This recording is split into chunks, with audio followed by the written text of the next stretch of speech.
Hello, good morning. ছেলেটার শরীর খারাপ, তো পাতলা পটি করছে। মাকে ছোটোবেলায় দেখতাম থানকুনি শাক, পেঁপে, আলু, কলা দিয়ে একটা তরকারি বানিয়ে দিত। এই চলে এসেছি থানকুনি পাতা তুলতে। আমাদের সময়ে আমরা ওষুধ কম খেতাম। এই সমস্ত ছোটোখাটো সমস্যা হলে মা এই বিভিন্ন ধরনের খাবার দাবার যেগুলো রান্না করে দিত সেগুলো খেলে এমনি ঠিক হয়ে যেত। কলার খোসা ছাড়িয়ে হলুদের জলের মধ্যে দিয়ে দেব। কলা আলু কেটে নিয়েছি আর থানকুনি পাতা ধুয়ে নিয়েছি। মেইন উপকরণ এগুলোই। খুব অল্প পরিমাণে তেল দেব। তেল গরম হয়ে গেছে, এবার দিয়ে দেব সর্ষে। এবার কলা আর আলুগুলোকে দিয়ে দেবো।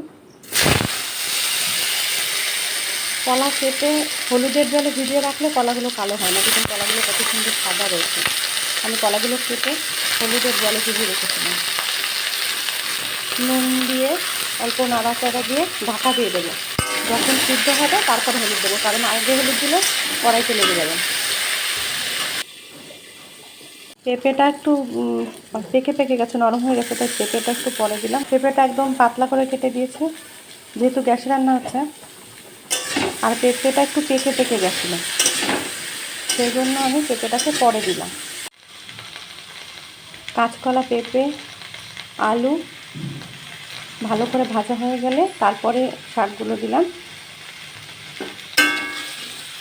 একটু নেড়ে চেড়ে